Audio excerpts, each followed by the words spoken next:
VRB Podcast, la vérité qui affranchit. Bonjour les amis. Bonjour. Bienvenue dans les podcasts de Réparateurs des Brèches. Toujours heureux de vous retrouver pour un nouvel épisode dans la série La guérison des cœurs brisés. Et après avoir étudié l'origine des blessures, nous allons commencer l'étude sur la nature des différentes blessures.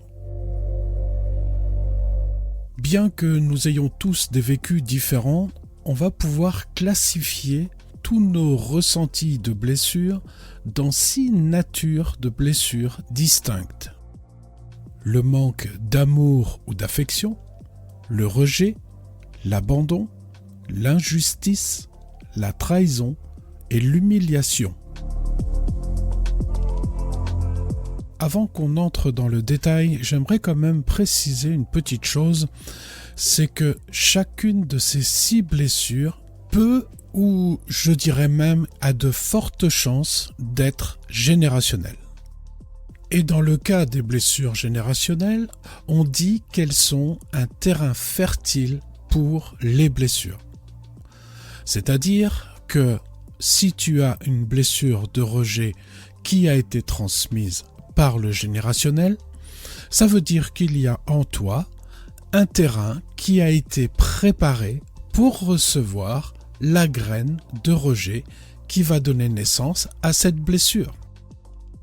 Donc, les événements dans nos vies vont agir dans ces cas-là comme un déclencheur pour les blessures. Alors, on va commencer avec le manque d'amour. Et la première chose que l'on peut dire, c'est ce n'est pas parce que tu n'as pas ressenti l'amour de tes parents que tu n'as pas été aimé. L'expression de l'amour ou la façon dont on aime être aimé est différente pour chacun. Le pasteur et conseiller conjugal Gary Chapman a écrit un livre qui s'intitule « Les 5 langages de l'amour ». Et il explique que chacun d'entre nous va exprimer ou aime être aimé dans un ou plusieurs de ces 5 langages. Et ces 5 langages sont les paroles valorisantes, les moments de qualité, les cadeaux, les services rendus et le toucher physique. Et si vous souhaitez en savoir plus sur ces langages de l'amour, allez lire le livre et vous pourrez même sur Internet trouver un test qui vous permettra de définir dans quel langage d'amour vous vous situez. Alors je pense que vous avez tous compris que si le langage d'amour de vos parents n'est pas le vôtre, certainement que vous n'avez pas ressenti leur amour ou leur marque d'affection. Nous allons voir 3 types de carences qui ont pu définir un manque d'amour. La première, c'est un manque d'apport affectif. Et ça, tu vas le ressentir lorsqu'il n'y a pas d'attention, lorsqu'il n'y a pas d'affection, de chaleur ou de présence amicale. La deuxième carence, c'est un manque d'empathie. Et ça, c'est défini parce que peut-être que tu n'as trouvé personne pour t'écouter ou personne à qui tu as pu parler. Et la troisième carence qui va définir un manque d'amour, c'est le manque de protection. Peut-être que tu n'avais pas de figure paternelle ou maternelle. Ou bien tes parents étaient bien présents, mais ils ne te montraient pas une figure paternelle ou maternelle. Ils ne t'ont pas mis de cadre. Ils ne t'ont jamais appris à avoir des repères et des limites. Alors, comme on l'a déjà expliqué, les blessures que nous avons vécues ont façonné notre caractère et notre comportement. Et entre autres, dans le manque d'amour, ce qui va caractériser cette blessure, c'est l'instabilité. Et cette instabilité nous touche dans quasiment tous les domaines de notre vie. qu'elles soient professionnelles, sentimentales, amicales et relationnelles. Alors si l'instabilité est le trait de comportement qui va dominer dans une blessure de manque d'amour, il y a bien évidemment d'autres types de comportements que l'on va retrouver chez les uns et les autres. En voici quelques-uns. Difficulté à gérer l'expression de l'affectif. Pas très affectueux. A du mal à donner de la tendresse ou d'aimer. Bloque ses émotions. Manque d'empathie. Mauvaise estime de soi. Ne pense pas être capable de réussir, de briller professionnellement et d'être un ou une bonne partenaire. Sentiment de ne pas mériter le meilleur. Peur de l'abandon. Fuite de toute forme d'engagement ou une tendance à saboter la relation. Cherche la reconnaissance et l'affection des autres, comme une sorte de validation. Cherche à combler le vide qui les ronge, ce que les parents n'ont pas donné. Dépendance affective, comportement agressif, de colère et rancune.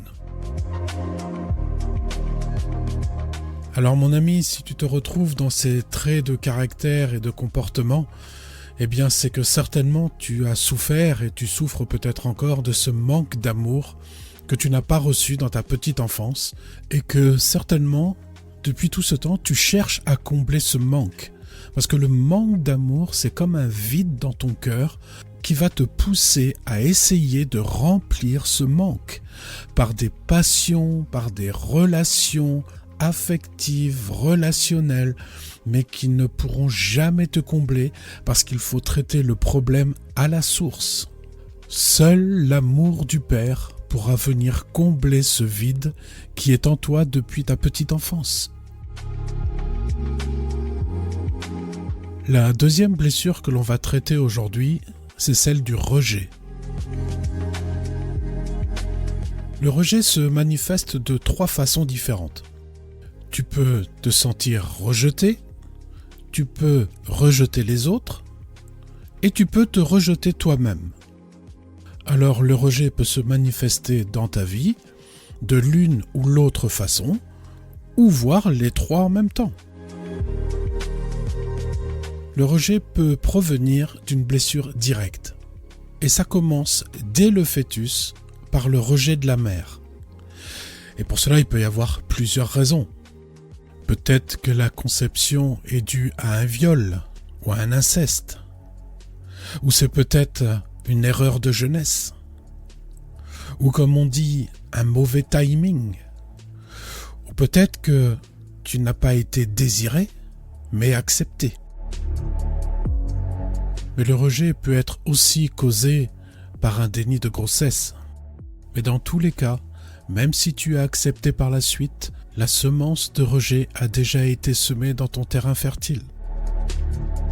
Le fœtus peut être aussi touché par une blessure indirecte de rejet, lorsqu'il subit le rejet du père ou le rejet de la famille.